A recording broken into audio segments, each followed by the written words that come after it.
Un millionnaire riche et puissant subit un grave accident. Désespéré, il engage une mendiante pour le laver. Sale et rejetée, elle accepte sans imaginer ce qu'elle verra.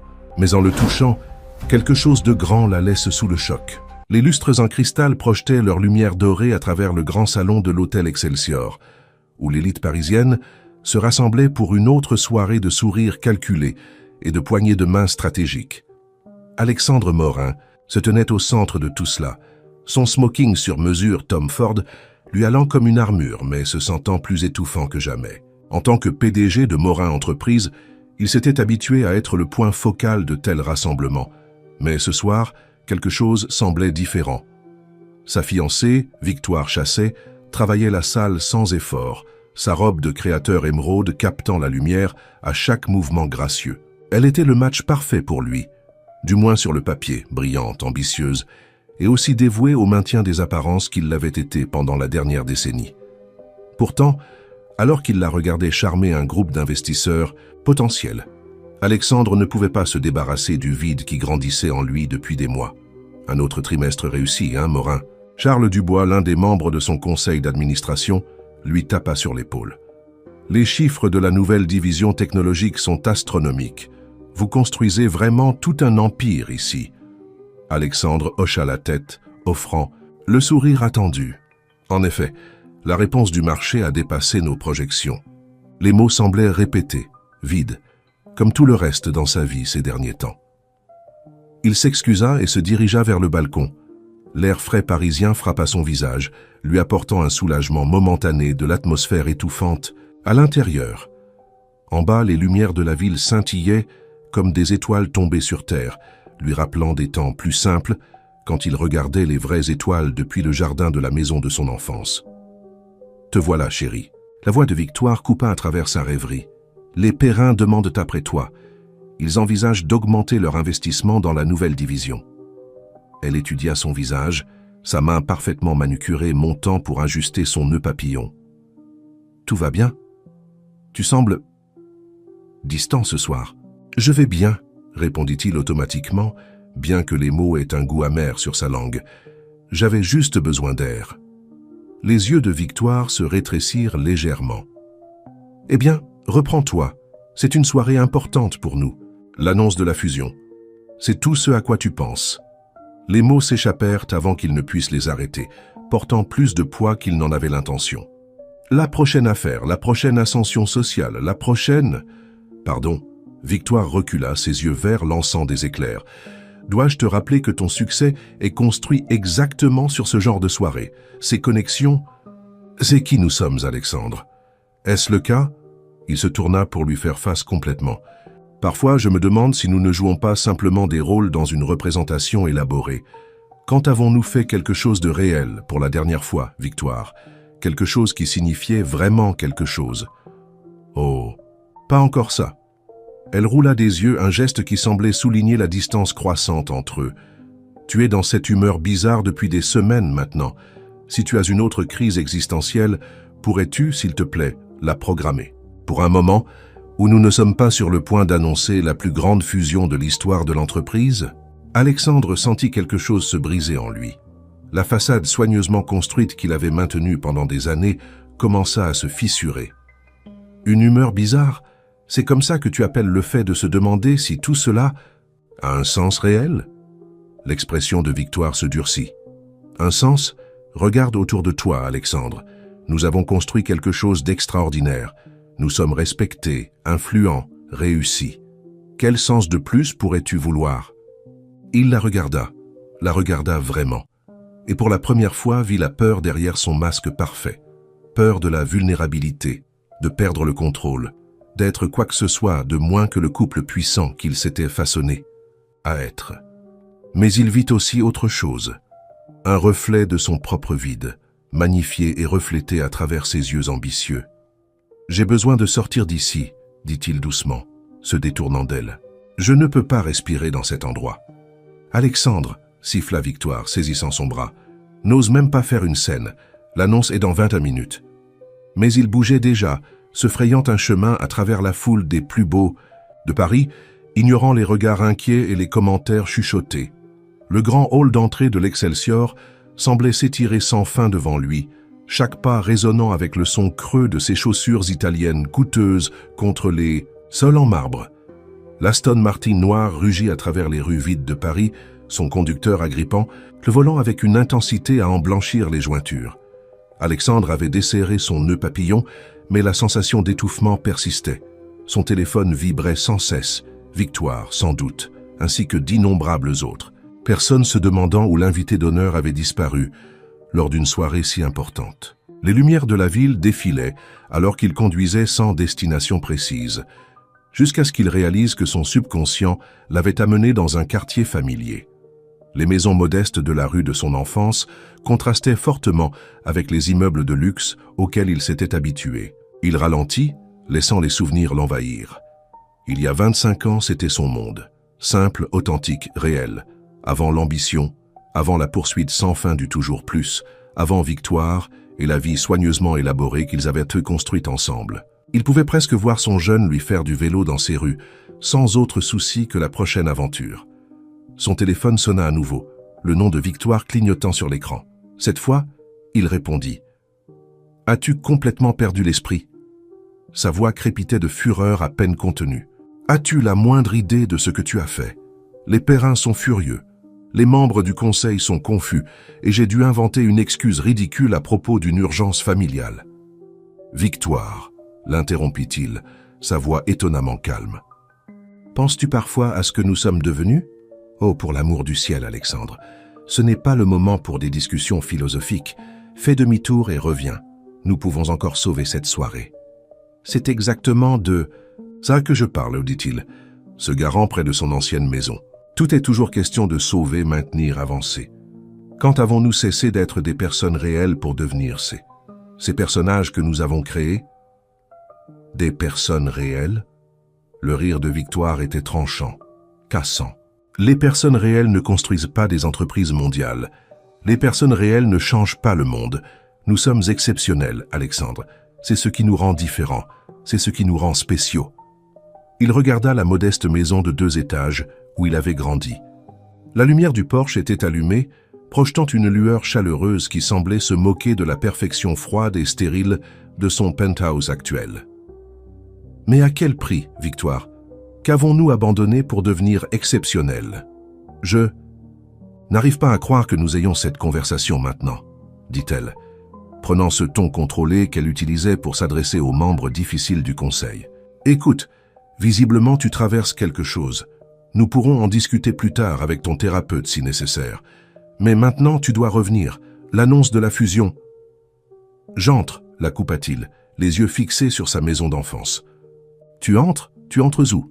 Alexandre, de quoi parles-tu? Ma vieille maison, j'ai besoin de me souvenir de quelque chose d'important.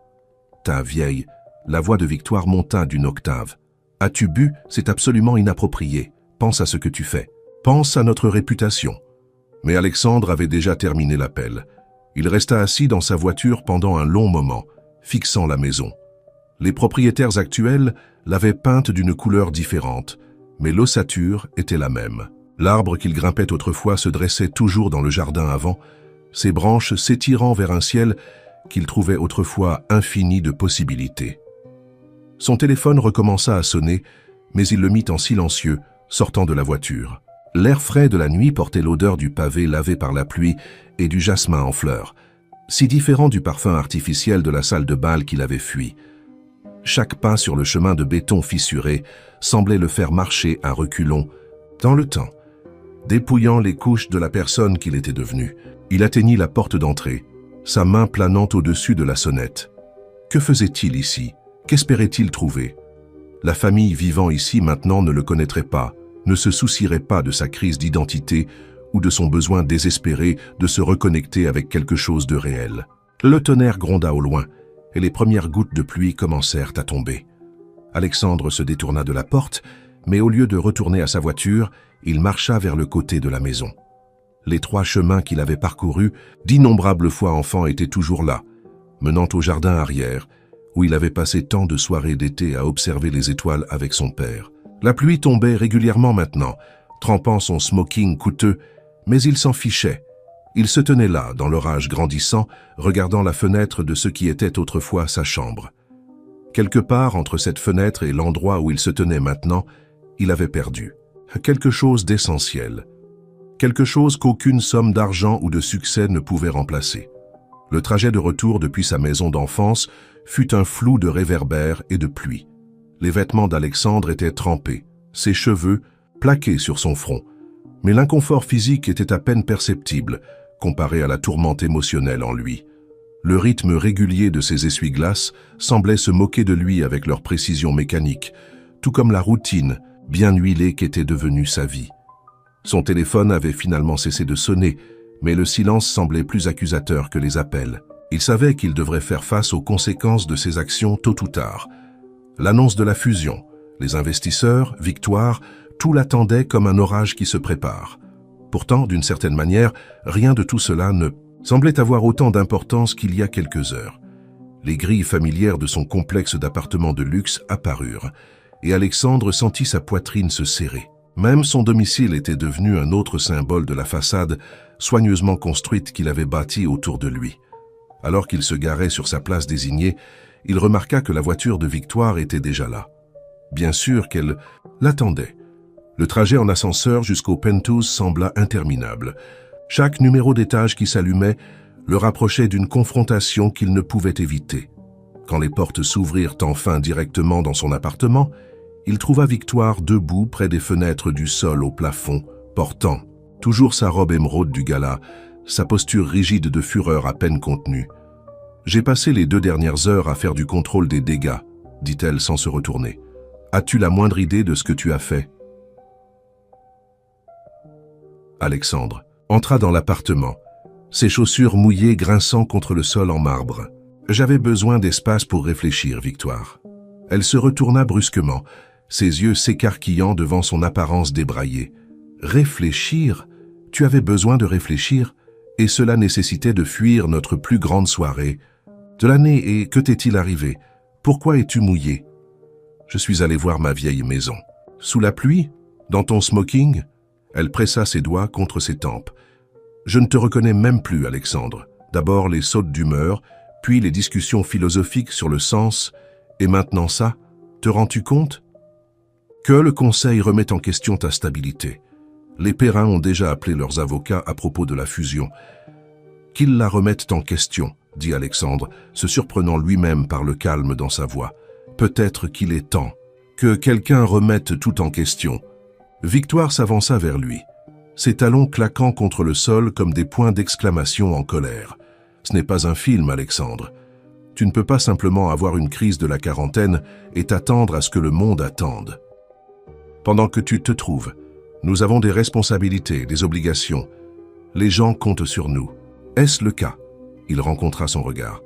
Ou compte-t-il sur la version de nous que nous avons créée, le couple parfait et puissant, toujours en contrôle, toujours visant plus haut? Arrête. La voix de Victoire se brisa légèrement. Arrête avec ces absurdités existentielles. Ce n'est pas toi. L'Alexandre que je connais est ambitieux, concentré, déterminé. Peut-être que c'est ça le problème, dit-il doucement. Peut-être que cet Alexandre était tout autant une construction que tout le reste dans nos vies. L'expression de Victoire changea, la peur vacillant derrière sa colère. Que dis-tu? Je dis que je ne peux plus faire ça. Rien de tout ça. La performance constante, l'ascension sans fin, l'image parfaite que nous avons créée, ça m'étouffe. Victoire, et je pense que ça t'étouffe aussi, même si tu ne veux pas l'admettre. Elle recula comme s'il l'avait frappée. N'ose pas présumer savoir ce que je ressens. Je suis exactement qui je veux être. Contrairement à toi, je n'ai pas besoin de retourner dans une maison d'enfance sous la pluie pour savoir qui je suis. Vraiment? Alexandre se rapprocha, voyant au-delà de son maquillage parfait la vulnérabilité en dessous. Quand as-tu fait quelque chose pour la dernière fois simplement parce que ça te rendait heureuse, pas parce que ça faisait avancer ta carrière ou améliorer notre statut social, mais simplement parce que ça t'apportait de la joie? La lèvre inférieure de Victoire trembla un moment avant qu'elle ne se reprenne, redressant sa colonne vertébrale.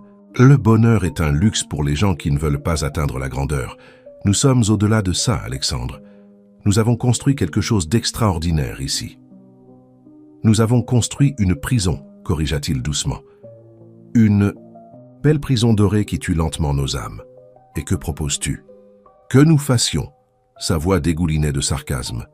Abandonner tout ce pour quoi nous avons travaillé. Déménager dans ton ancien quartier? Recommencer à zéro?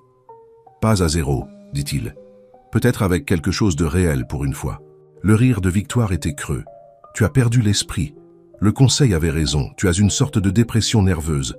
Nous devons obtenir de l'aide, garder ça discret jusqu'à...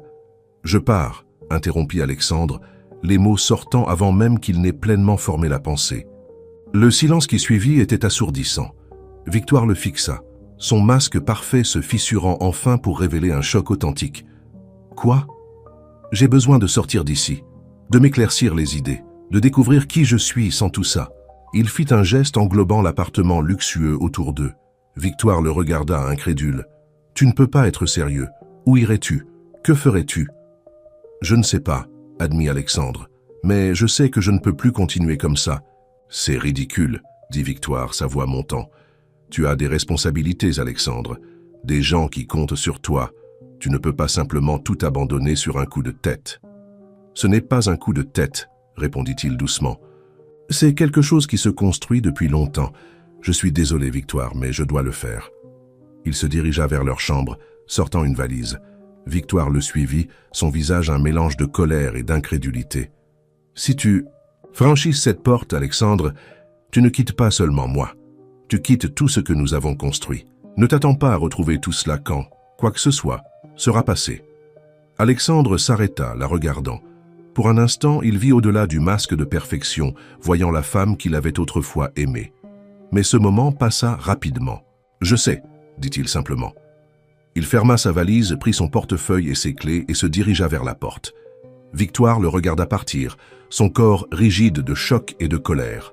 Alors que la porte se fermait derrière lui, elle s'effondra sur le canapé, ses épaules secouées de sanglots silencieux. Alexandre descendit en ascenseur, chaque étage l'éloignant de la vie qu'il avait connue. Quand il atteignit le garage, il hésita un moment avant de monter dans son Aston Martin.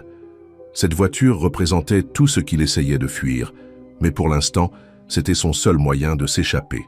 La pluie s'était intensifiée, tambourinant contre les vitres, alors qu'il conduisait à travers les rues sombres de Paris. Sa conversation avec Victoire se rejouait dans son esprit, chaque mot coupant plus profondément que le précédent. Il n'avait pas prévu de partir, mais une fois les mots sortis, il savait qu'ils étaient justes.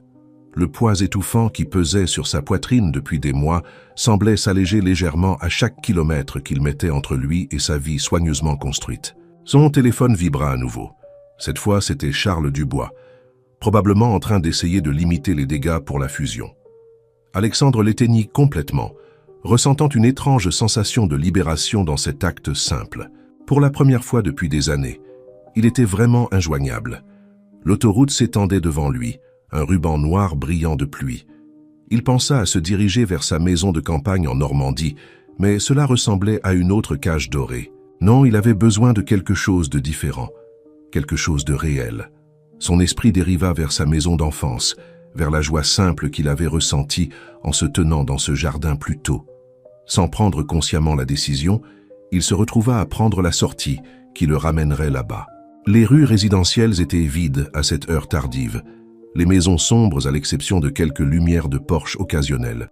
Alors qu'il tournait dans son ancienne rue, les souvenirs affluèrent, les après-midi d'été, à jouer au basket, les matins d'hiver à attendre le bus scolaire, d'innombrables moments de vie authentiques, sans script.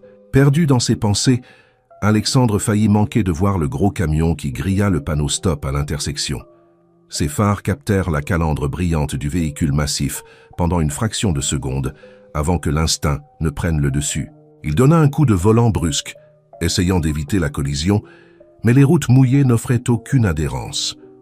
Le temps sembla ralentir alors que sa voiture partait en tête à queue.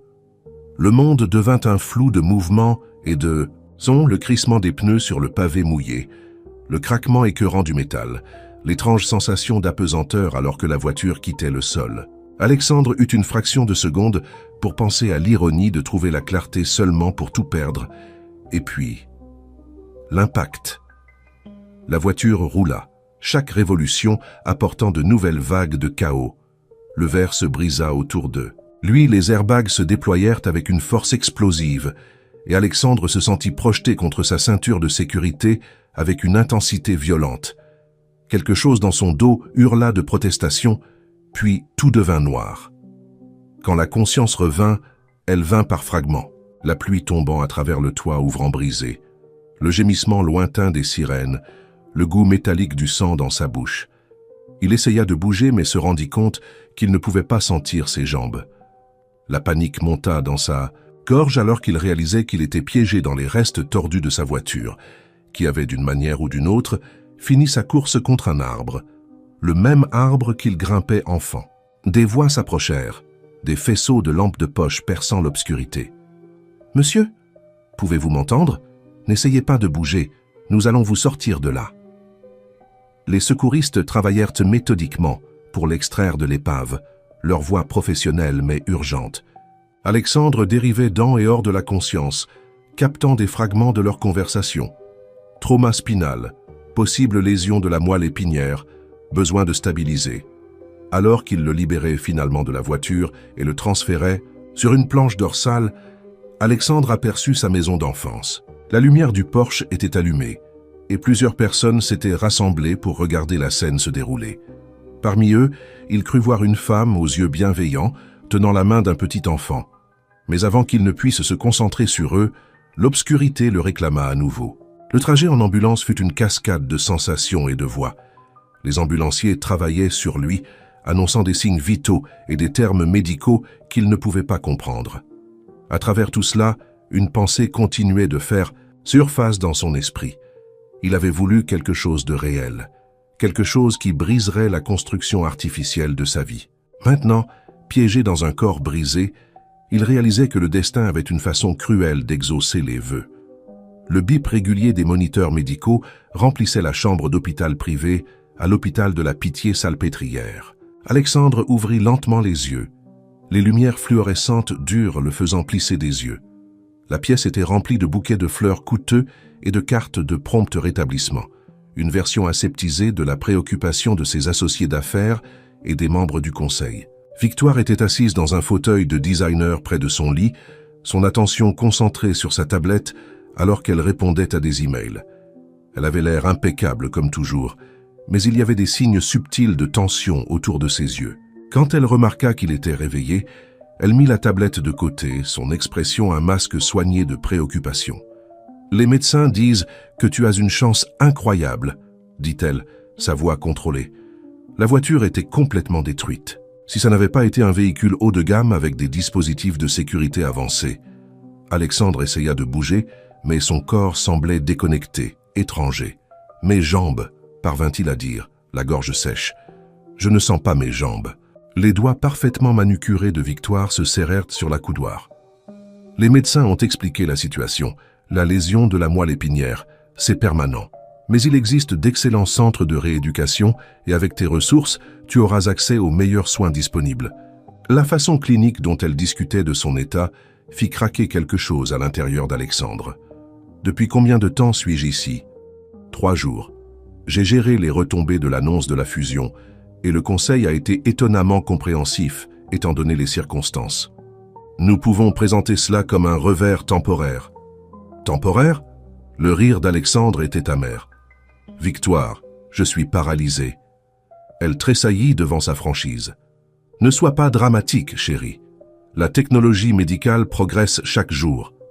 De plus, tu peux toujours diriger l'entreprise. De nombreux dirigeants travaillent à distance maintenant, et avec un soutien approprié. C'est tout ce qui t'importe. » Il tourna la tête pour la regarder directement. « L'entreprise, le conseil. Notre image ?» Victoire se leva, lissant sa jupe de ses mains tremblantes. « J'essaie de tout maintenir ensemble pendant que tu gères cette situation. Quelqu'un doit penser aux aspects pratiques. » Avant qu'Alexandre ne puisse répondre, un coup à la porte les interrompit. Le docteur Saracen entra, sa présence apportant un sentiment bienvenu de compassion authentique dans la pièce. « Monsieur Morin, content de vous voir éveillé, » dit-elle, vérifiant ses signes vitaux. « Comment est le niveau de douleur ?»« Je ne sens rien en dessous de la taille, » dit-il platement. Le docteur Chen hocha la tête, son expression sympathique mais professionnelle. C'est attendu avec votre type de blessure. Nous allons bientôt commencer un programme de rééducation complet. Vous aurez besoin d'un soutien dédié pendant votre rétablissement et votre période d'adaptation. Victoire se redressa, prenant les choses en main. Je vais organiser le meilleur centre de soins privé. En fait, interrompit doucement le docteur Chen, la rééducation initiale serait plus efficace dans un environnement familial, avec un assistant de soins personnels qualifié. Quelqu'un qui peut aider avec les activités quotidiennes et les exercices de physiothérapie. Des soins à domicile. Le nez de Victoire se plissa légèrement. Vous voulez dire une infirmière vivant dans notre appartement? Un assistant de soins personnels, corrigea le docteur Chen. Quelqu'un formé aux soins des lésions de la moelle épinière. Je peux recommander plusieurs professionnels qualifiés. Alexandre observa l'inconfort croissant de Victoire. L'idée de quelqu'un perturbant leur vie parfaitement ordonnée la dérangeait clairement. Mais sous son dégoût évident, il capta autre chose, de la peur. Peur du désordre, de la réalité de ce que signifiait son état. « Je connais quelqu'un », continua le docteur Chen, sentant la tension. « Sophie Martinez, c'est l'une de nos assistantes. De soins les plus expérimentés, spécialisée dans les lésions de la moelle épinière. Elle aide en fait à votre physiothérapie plus tard aujourd'hui. » Le téléphone de Victoire vibra et elle le saisit comme une bouée de sauvetage. « Le conseil, » dit-elle, se dirigeant déjà vers la porte. « Je dois prendre cet appel. Alexandre, nous discuterons de la situation des soins plus tard. » Après son départ, le docteur Chen vérifia les médicaments d'Alexandre. « Votre fiancée semble très concentrée sur vos affaires professionnelles. »« Elle est concentrée sur le maintien des apparences, » répondit Alexandre, se surprenant par son honnêteté. « Tout doit être parfait, contrôlé. Et maintenant ?» Il fit un geste faible vers son corps immobile. « Le rétablissement ne concerne pas la perfection, monsieur Morin. Il s'agit d'adaptation, d'acceptation et de trouver de nouvelles façons de vivre. C'est désordonné et difficile, mais cela peut aussi mener à des découvertes inattendues sur vous-même et les autres. » Alexandre pensa à la vie soigneusement construite qu'il essayait de fuir avant l'accident. « Je fuyais la perfection quand c'est arrivé. Ironique que maintenant je sois plus piégé que jamais. » Le docteur Chen ajusta sa ligne 4. « L'êtes-vous ou est-ce une opportunité de reconstruire votre vie selon des termes différents ?» Avant qu'il ne puisse répondre, un autre coup à la porte se fit entendre. Une femme entra, sa présence à la fois professionnelle et chaleureusement abordable. Elle portait une simple tenue d'infirmière, ses cheveux foncés attachés en queue de cheval pratique, et elle se tenait avec une confiance tranquille. « Monsieur Morin, je suis Sophie Martinez, votre physiothérapeute pour aujourd'hui. » Quelque chose dans sa manière directe et sans prétention attira l'attention d'Alexandre. Elle rencontra son regard sans la pitié maladroite ou l'évaluation calculée qu'il avait vue dans les yeux des autres depuis son réveil. L'approche de Sophie Martinez en physiothérapie était différente de tout ce à quoi Alexandre s'était attendu. Là où Victoire et les autres tournaient autour de son état, Sophie l'abordait de front, sa manière à la fois professionnelle et rafraîchissamment honnête. « Aujourd'hui, nous allons commencer par quelques exercices de base, » expliqua-t-elle, se positionnant à côté de son lit.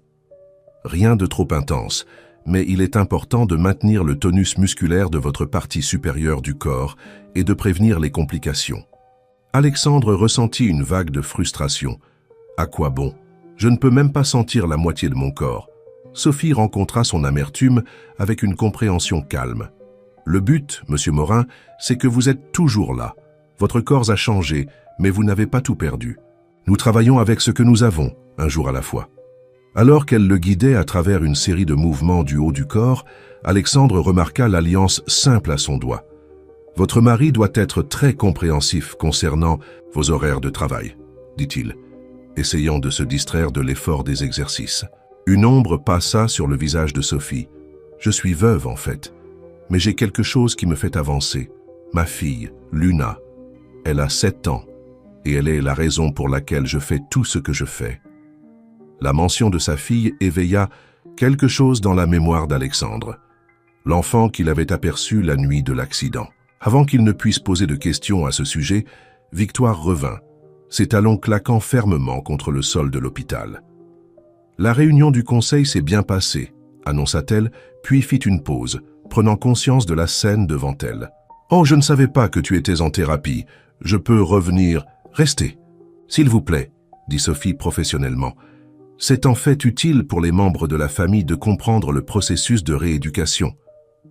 Victoire se percha inconfortablement sur une chaise, son attention partagée entre son téléphone et la séance de thérapie. Alexandre pouvait voir ses grimaces subtiles chaque fois que Sophie l'aidait avec un mouvement ou ajustait sa position. Monsieur Morin aura besoin d'un soutien constant pendant sa récupération, expliqua Sophie, s'adressant aux deux. Des exercices quotidiens, de l'aide pour les soins personnels, l'entraînement à la mobilité. Oui, le docteur Chen a mentionné quelque chose à propos de soins à domicile, interrompit Victoire, agitant la main avec dédain. Nous devrons rénover l'appartement, bien sûr, le rendre plus accessible. Elle prononça le mot comme s'il laissait un mauvais goût dans sa bouche. Sophie maintint son comportement professionnel. Les modifications pour l'accessibilité sont importantes, mais tout aussi crucial est d'avoir le bon système de soutien. Les aspects émotionnels de l'adaptation peuvent être aussi difficiles que les aspects physiques. Le téléphone de Victoire vibra à nouveau, et elle se leva. « Je suppose que vous pouvez gérer les détails techniques. J'ai une autre réunion, et ensuite je dois vérifier l'entrepreneur pour les modifications de l'appartement. » Après son départ, un lourd silence tomba sur la pièce. Sophie continua les exercices, ses mouvements doux mais intentionnels. « Vous savez, dit-elle finalement, il est normal que les relations soient stressées pendant cette période d'adaptation. Chacun fait face différemment. » « Victoire ne fait pas face, dit doucement Alexandre. Elle gère. Il y a une différence. Sophie l'aida à se mettre dans une position plus confortable. « Et vous, comment faites-vous face, monsieur Morin ?» La question le prit au dépourvu. Tout le monde avait été tellement concentré sur son état physique, sur les arrangements et les modifications et les apparences. Personne n'avait simplement demandé comment il gérait tout cela. « Je ne sais pas, » admit-il. « Avant l'accident, je me sentais piégé dans une vie qui semblait parfaite de l'extérieur, mais se sentait vide à l'intérieur. Maintenant, » il fit un geste vers ses jambes immobiles. « Maintenant, je suis littéralement piégé dans mon propre corps. » « Peut-être, » dit Sophie pensivement, « mais parfois être forcé de s'arrêter peut nous aider à voir les choses plus clairement. Quand mon mari est décédé, j'ai pensé que mon monde s'était effondré. Mais prendre soin de Luna, devenir physiothérapeute, ça m'a donné un nouveau but. Parfois, les plus grands défis de la vie peuvent nous mener là où nous sommes, destinés à être. » Alors qu'elle parlait, les devoirs de Luna tombèrent de son sac, un dessin coloré de ce qui semblait être une chambre d'hôpital avec un bonhomme allumette dans un lit et un autre debout à côté. Alexandre aperçut le dessin avant que Sophie ne le range rapidement, mais quelque chose dans la perspective de l'enfant sur la guérison le toucha profondément. « Votre fille, dit-il lentement, était-elle là la nuit de mon accident ?» Sophie fit une pause, quelque chose vacillant dans ses yeux. « Nous vivons dans ce quartier, dit-elle prudemment. Nous avons entendu le crash depuis notre maison. Luna, elle a dit qu'elle voulait t'aider, mais je l'ai retenue. Je ne voulais pas qu'elle voie... » Elle s'interrompit, puis ajouta doucement. « J'ai demandé à être assignée à votre thérapie quand je vous ai reconnu. » La transition de l'hôpital à la maison ressemblait moins à un retour au foyer qu'à l'entrée dans une exposition soigneusement organisée. Victoire avait supervisé les modifications de l'appartement avec son attention habituelle aux détails esthétiques, des rampes élégantes, déguisées en caractéristiques architecturales modernes, des équipements médicaux de pointe cachée, derrière des panneaux design et chaque potentiel élément disgracieux soigneusement dissimulé.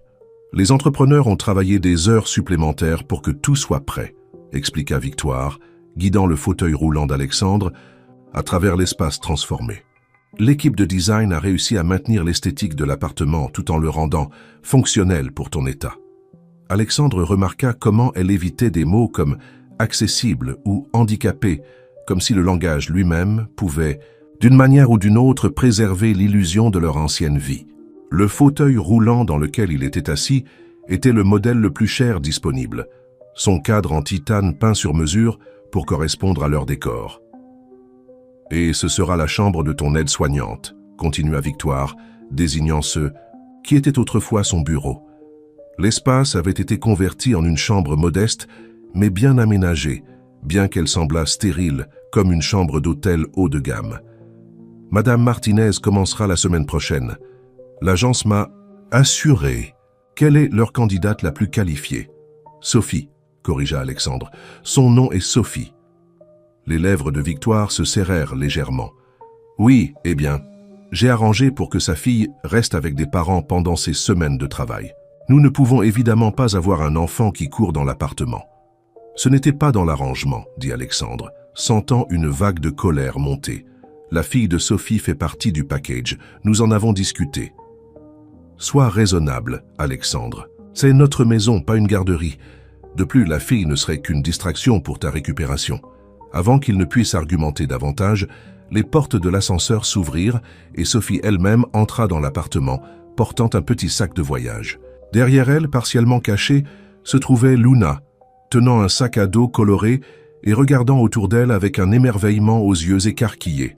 « J'espère que nous ne sommes pas trop en avance », dit Sophie, son comportement professionnel légèrement adouci par la présence de Luna. Les yeux de la petite fille se posèrent sur Alexandre, et au lieu de la peur ou de la pitié auxquelles il s'était habitué, il n'y avait qu'un intérêt curieux. « Vous avez de grandes fenêtres », annonça Luna, sortant de derrière sa mère. « Vous pouvez probablement voir le monde entier d'ici. »« Luna », réprimanda doucement Sophie, mais Alexandre se surprit à sourire pour la première fois depuis son retour à la maison. « Voudrais-tu voir la vue » demanda-t-il, se surprenant autant que Victoire, qui se tenait rigide avec une désapprobation à peine dissimulée. Luna hocha la tête avec enthousiasme, s'approchant de son fauteuil roulant sans hésitation. Alexandre guida son fauteuil vers les fenêtres du sol au plafond et Luna suivit, sa petite main venant naturellement se poser sur la coudoir. « Regarde, maman !» s'exclama-t-elle. « On peut voir la tour Eiffel, et il y a un parc là-bas. Est-ce qu'ils ont des balançoires ?» Victoire s'éclaircit la gorge. « Peut-être devrions-nous discuter d'abord de l'emploi du temps et des exigences. Sophie, si vous voulez bien me suivre dans mon bureau. » « En fait, interrompit Alexandre, j'aimerais faire partie de cette discussion. » Il se tourna vers Luna. « Ça te dérangerait d'explorer ta nouvelle chambre pendant quelques minutes? C'est juste au bout de ce couloir. » Luna regarda sa mère pour avoir la permission, et au hochement de tête de Sophie, elle sautilla vers le bureau converti, son sac à dos rebondissant à chaque pas. « Maintenant, dit Alexandre, rencontrant fermement le regard de Victoire, soyons clairs sur quelque chose. Ceci va être la maison de Sophie et Luna aussi, au moins à temps partiel. Ce ne sont pas des employés à cacher, ce sont des personnes qui vont faire partie de nos vies. » Le masque parfait de Victoire se fissura légèrement. Faire partie de nos vies? Alexandre, ce sont des prestataires de soins de santé, pas de la famille. Ce n'est pas un film réconfortant où tout le monde devient meilleur ami. Il s'agit de ta récupération et du maintien de notre position dans la société. Non, dit-il doucement mais fermement. Il s'agit d'apprendre à vivre à nouveau. Et si tu ne peux pas comprendre ça, peut-être que tu dois reconsidérer ta propre position dans cette situation. Sophie se tenait tranquillement, son expression neutre mais ses yeux observateurs. Alexandre pouvait sentir son inconfort d'être pris au milieu de leur tension, mais il y avait aussi autre chose dans son regard, de la compréhension peut-être, des courants plus profonds en jeu. Du couloir vint le son du rire ravi de Luna, suivi de sa voix appelant « Maman, monsieur, Morin, venez voir. Le coucher de soleil fait que toute la pièce a l'air d'être en or. » La simple joie dans sa voix coupa à travers la tension comme un rayon de soleil à travers les nuages d'orage. Alexandre se surprit à tourner son fauteuil vers le son, attiré par son authenticité. Il croisa le regard de Sophie et vit sa propre réaction reflétée là.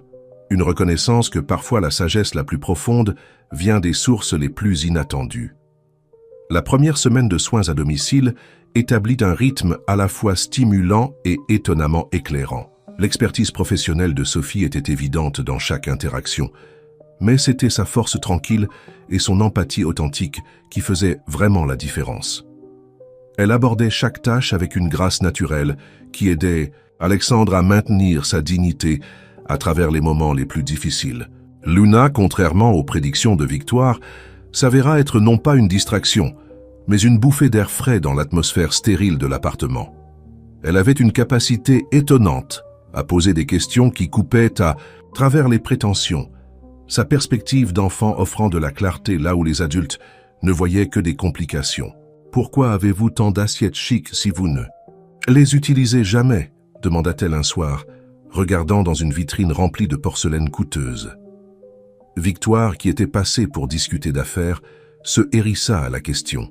« Ce sont des pièces de collection, ma chère. Elles ne sont pas destinées à être utilisées. Mais c'est triste, déclara Luna.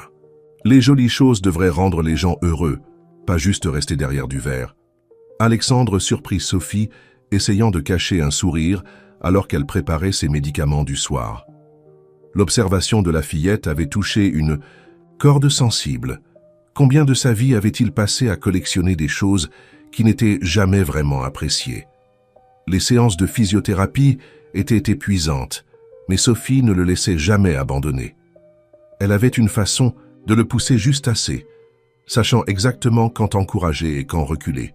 Victoire assistait rarement à ces séances maintenant, prétextant des engagements professionnels, mais Alexandre soupçonnait qu'elle ne supportait simplement pas de le voir lutter. Un après-midi particulièrement difficile, après une séance, qui l'avait laissé épuisé et frustré, Luna apparut à ses côtés avec un dessin qu'elle avait fait pendant son temps de devoir. « C'est vous », expliqua-t-elle, tenant le papier. « Vous voyez, vous êtes debout, mais ce n'est pas grave si vous ne pouvez pas le faire maintenant, parce que vous êtes toujours vous à l'intérieur. » Alexandre étudia l'œuvre enfantine, un bonhomme allumette avec un grand sourire, entouré de ce qui semblait être des rayons de soleil. La simple acceptation dans son interprétation de lui amena des larmes inattendues à ses yeux. « Luna » appela Sophie depuis la cuisine. « Rappelle-toi ce dont nous avons discuté à propos de donner de l'espace aux gens après la thérapie. »« C'est bon », dit rapidement Alexandre. « En fait, j'aimerais en savoir plus sur ce dessin. Parle-moi de ces rayons de soleil, Luna. » Alors que la petite fille se lançait dans une explication élaborée de ses choix artistiques, Alexandre surprit Sophie qui les observait, son expression douce. Il y avait quelque chose dans ses yeux, un mélange de fierté pour sa fille, et quelque chose d'autre qu'il ne pouvait pas tout à fait identifier. Plus tard ce soir-là, après que Luna soit allée au lit, Sophie rejoignit Alexandre près des fenêtres. Les lumières de la ville scintillaient en dessous, une vue qu'il avait autrefois utilisée pour impressionner ses associés d'affaires, mais qu'il se trouvait maintenant à apprécier d'une manière différente. « Elle parle de vous. »« À l'école, » dit doucement Sophie. « Son professeur m'a dit que Luna vous avait décrit comme quelqu'un qui apprend à être courageux d'une nouvelle façon. » Alexandre sentit quelque chose se tordre dans sa poitrine. « Votre fille voit les choses différemment de la plupart des gens. »« Elle voit les choses clairement, » corrigea Sophie. « Les enfants le font souvent. Ils n'ont pas encore appris à superposer la réalité avec des attentes et des prétentions. » Contrairement à certaines personnes, dit Alexandre, pensant aux visites de plus en plus rares de Victoire et à ses tentatives constantes de maintenir leur ancienne façade. Sophie resta silencieuse un moment, puis dit « Vous savez, après le décès de mon mari, j'ai essayé de tout garder parfait pour Luna. Je pensais que si je pouvais juste maintenir l'apparence de normalité, elle ne souffrirait pas autant. Mais c'est elle qui m'a appris qu'il est normal que les choses soient différentes, qu'elles soient imparfaites. »« Comment avez-vous fait ?» demanda Alexandre. « Comment avez-vous reconstruit votre vie ?»« Un jour à la fois, » répondit Sophie, et en apprenant à accepter de l'aide, même quand elle venait de sources inattendues. Elle fit une pause, puis ajouta « Luna m'a parlé de la nuit de votre accident. Elle a eu des cauchemars à ce sujet au début, mais ensuite, elle a commencé à faire des dessins de vous en train de vous rétablir. Elle croit en la guérison, pas seulement le genre physique. » Alexandre se tourna pour la regarder, frappé par les couches de connexion qu'il ne savait pas exister entre eux. « Vous étiez là cette nuit-là, n'est-ce pas? Vous avez fait plus que simplement entendre le crash. » Sophie rencontra son regard, quelque chose de vulnérable vacillant dans ses yeux. « J'étais celle qui a appelé l'ambulance. Je suis restée avec vous jusqu'à leur arrivée, vous parlant même si vous étiez inconscient. » Luna regardait depuis le porche, et plus tard elle a dit quelque chose que je n'oublierai jamais. Maman, ses yeux avaient l'air perdus avant l'accident, mais maintenant peut-être que nous pouvons l'aider à retrouver son chemin vers la maison. La réunion du conseil d'administration se tenait dans l'appartement d'Alexandre. une concession à son état que Victoire avait organisée avec son efficacité habituelle. Le salon avait été transformé en salle de conférence improvisée, équipée de matériel de vidéoconférence et de rafraîchissement traiteur. Alexandre était assis en bout de table dans son fauteuil roulant, conscient de la façon prudente dont les membres du conseil évitaient de le regarder directement. Les chiffres trimestriels sont solides, disait Charles Dubois, mais il y a des inquiétudes quant à la stabilité du leadership à long terme. Les actionnaires ont besoin d'être rassurés, Alexandre. Victoire s'avança parfaitement soignée dans son tailleur de designer. Nous avons préparé une déclaration abordant ses préoccupations. Alexandre continuera à superviser les opérations, à distance tout en terminant sa rééducation. La direction et la vision de l'entreprise restent inchangées. En fait, interrompit Alexandre, elles ne le sont pas. Un lourd silence tomba sur la pièce. Le sourire de Victoire se figea, ses doigts se resserrant autour de sa tablette. J'ai beaucoup réfléchi, poursuivit Alexandre, à propos de l'entreprise, de nos priorités, de ce qui compte vraiment. Je pense que nous devons rediriger une partie de nos ressources vers des initiatives de responsabilité sociale, en commençant par des programmes d'accessibilité aux soins de santé. L'accessibilité aux soins de santé ? L'un des membres du conseil fronça les sourcils. Ce n'est pas exactement notre modèle d'affaires principal. Peut-être que ça devrait l'être, répondit Alexandre. Nous avons les ressources et la technologie pour faire une réelle différence dans la vie des gens. Pas seulement pour le profit, mais pour un réel bénéfice humain. Victoire intervint avec fluidité. Ce qu'Alexandre veut dire, c'est que nous pourrions explorer quelques initiatives caritatives dans le cadre de notre stratégie de relations publiques. Non, la coupa fermement Alexandre. Ce n'est pas du tout ce que je veux dire. Je parle de changements fondamentaux dans notre façon de fonctionner. Pas juste de charité superficielle pour une bonne publicité. Depuis le couloir vint le son du rire de Luna, suivi du doux « chut » de Sophie. Les membres du conseil s'agitèrent inconfortablement, l'intrusion de la vraie vie dans leur bulle d'entreprise les déstabilisant clairement. « Peut-être devrions-nous faire une pause ?» suggéra Victoire d'une voix tendue. « Alexandre, puis-je te parler en privé ?» Une fois que les membres du conseil se furent retirés sur le balcon, Victoire se retourna vers lui. « As-tu perdu l'esprit ? Encore ? Nous avons passé des mois à reconstruire la confiance en ton leadership. Et maintenant tu veux tout jeter pour une croisade humanitaire mal guidée ? » « Ce n'est pas mal guidé, » répondit calmement Alexandre. « Pour la première fois depuis des années, je vois les choses clairement. Cette blessure, elle m'a montré à quel point la vie est fragile, à quelle vitesse tout peut changer. Nous avons le pouvoir d'aider les gens, Victoire. De vraies personnes, pas seulement des actionnaires. »« Oh, je t'en prie, » se moqua Victoire. « Ne me dis pas que c'est à propos de ta petite famille improvisée là-bas. » Elle fit un geste vers le couloir où les voix de Sophie et Luna pouvaient encore être entendues. « Ce sont des employés, Alexandre, de l'aide rémunérée, rien de plus. »« Ce sont des êtres humains, » dit doucement Alexandre. « Quelque chose que tu sembles avoir oublié, comment reconnaître ? Quand as-tu ressenti quelque chose de réel pour la dernière fois, Victoire ? Quand as-tu fait quelque chose qui n'était pas calculé pour un bénéfice social ou financier maximal ?» Victoire recula comme s'il l'avait giflé. Pendant un moment, son masque parfait glissa, révélant un éclair de peur et d'incertitude. « Je ne te reconnais plus, » murmura-t-elle. « Peut-être que je deviens enfin qui j'étais toujours censé être, » répondit-il. « La question est, qui es-tu, Victoire ? Derrière tous les vêtements de créateur et les calculs soigneux. » Elle se détourna, les épaules rigides. « Le conseil n'acceptera pas cette nouvelle direction. Ils te combattront. » « Qu'ils le fassent. Certaines choses valent la peine qu'on se batte pour elles. Et nous ?» Victoire se retourna, ses yeux brillants de larmes non versées. « Qu'en est-il de tout ce que nous avons construit ensemble ?»« Nous avons construit une belle prison, » dit Alexandre, faisant écho à ces mots de leur dispute avant l'accident. « Mais je ne peux plus y vivre, et je ne pense pas que tu le puisses vraiment non plus. » Le rire de Victoire était cassant. « Tu penses que ton aide-soignante et son enfant sont plus réels que ce que nous avions, qu'ils peuvent te donner quelque chose que je ne pouvais pas. Ils l'ont déjà fait, » dit doucement Alexandre. « Ils m'ont montré à quoi ressemble une véritable connexion, ce que signifie être valorisé pour qui vous êtes, pas pour ce que vous pouvez fournir ou représenter. » « Je vois. » Victoire se redressa, son masque se remettant en place. Elle retira sa bague de fiançailles, la plaçant soigneusement sur la table entre eux. « Eh bien, je suppose qu'il n'y a plus rien à discuter. Je ferai en sorte que mon avocat contacte le tien pour dissoudre nos partenariats personnels et professionnels. » Alors qu'elle se dirigeait vers la porte, elle fit une pause. « J'espère que cette nouvelle vie authentique que tu choisis t'apportera ce que tu recherches, Alexandre. Vraiment.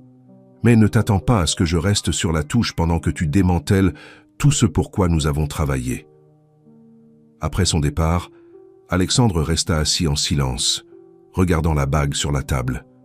Il s'attendait à ressentir de la perte ou du regret, mais à la place, il ressentait autre chose, du soulagement et un sentiment croissant de possibilité. La nouvelle de la rupture d'Alexandre avec Victoire et de ses changements proposés à la direction de l'entreprise se répandit rapidement dans le milieu des affaires parisien.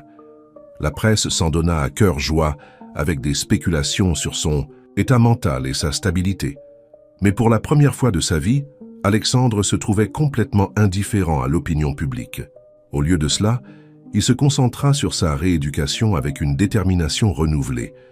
Sophie remarqua le changement en lui, la façon dont il abordait chaque séance de thérapie avec un nouvel objectif. Même les jours les plus difficiles, quand son corps refusait de coopérer et que la frustration menaçait de le submerger, il maintenait une résolution tranquille. « Vous êtes différent ces derniers temps », observa Sophie un après-midi alors qu'elle l'aidait avec ses exercices. « Plus concentré, mais aussi plus en paix d'une certaine manière. J'ai finalement arrêté d'essayer d'être ce que tout. Le monde attendait de moi, » répondit Alexandre, se concentrant sur le mouvement qu'elle guidait. C'est épuisant de maintenir une image tout le temps. « Je comprends, » dit Sophie avec un petit sourire. Après le décès de Pierre, mon mari, tout le monde avait des attentes sur la façon dont je devais faire mon deuil, comment je devais aller de l'avant. Il m'a fallu beaucoup de temps pour réaliser que je pouvais le faire à ma manière. Luna fit irruption dans la pièce, agitant un papier avec excitation. « Monsieur Morin, regardez ce que j'ai fait en cours d'art aujourd'hui. » Le dessin montrait 3 personnages, un dans un fauteuil roulant, une grande figure et une petite, tous se tenant la main. Au-dessus d'eux, écrit en écriture enfantine, on pouvait lire « Ma nouvelle famille ».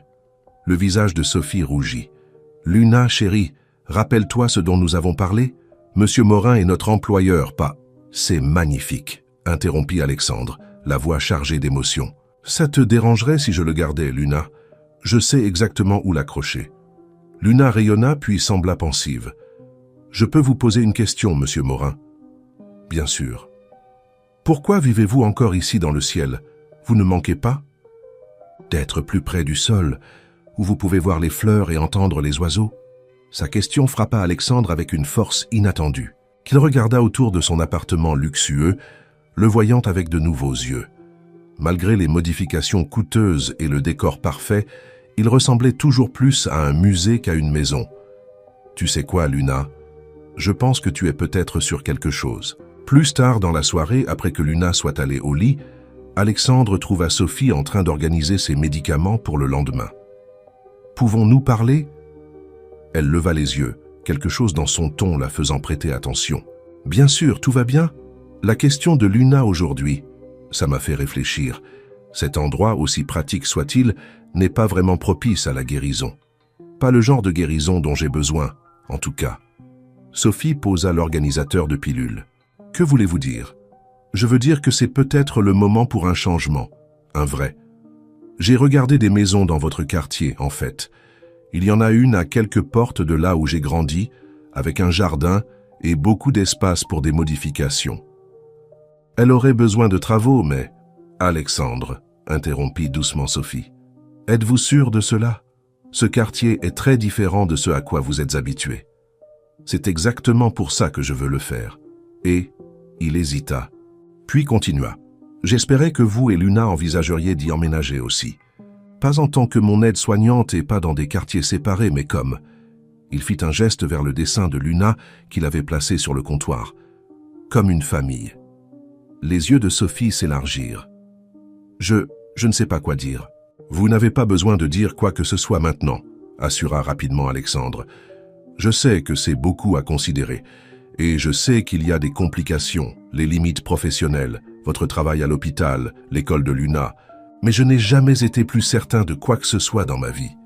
Sophie resta silencieuse pendant un long moment, ses doigts traçant le bord du comptoir. Quand Pierre est décédé, dit-elle finalement, je me suis promis que je ne laisserais pas Luna s'attacher à quelqu'un d'autre. J'avais tellement peur qu'elle soit blessée à nouveau. Elle leva les yeux vers lui, ses yeux nageant dans les larmes. Mais elle vous aime déjà, Et vous incita doucement Alexandre. Et je pense que je commence à comprendre pourquoi elle le fait. Sophie essuya ses yeux, riant légèrement. Vous savez, quand j'ai vu votre voiture s'écraser cette nuit-là, je n'aurais jamais imaginé que nous finirions ici. La vie a une drôle de façon de nous amener exactement là où nous devons être, dit Alexandre, même si le voyage n'est pas ce à quoi nous nous attendions. La modeste maison de 2 étages dans la rue des Érables était bien loin du penthouse luxueux d'Alexandre, mais alors qu'il regardait Luna courir après les papillons dans le jardin, il savait qu'il avait pris la bonne décision.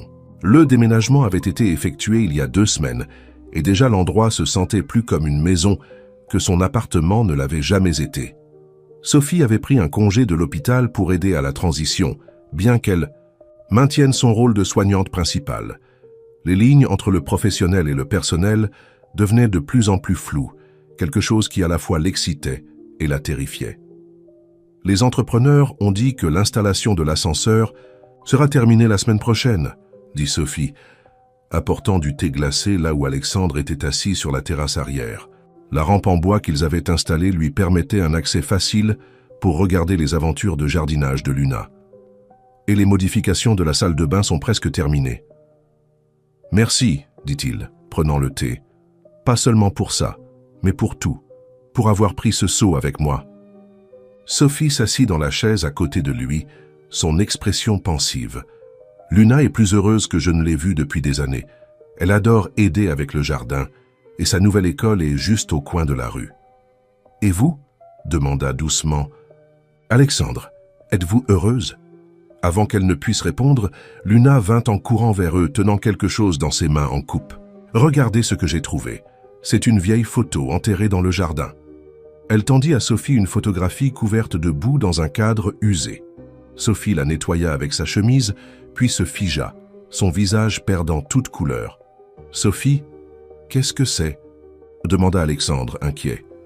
Ses mains tremblaient légèrement alors qu'elle fixait l'image. « Ce n'est rien. Juste une vieille photo des anciens propriétaires, probablement. » Elle se leva rapidement, glissant la photo dans sa poche. « Luna, chérie, c'est l'heure de ton bain. Tu es couverte de terre. » Alexandre les regarda rentrer, un étrange sentiment s'installant dans son estomac. Il avait aperçu la photo. Elle montrait un camion, similaire à celui qui avait grillé le stop la nuit de son accident.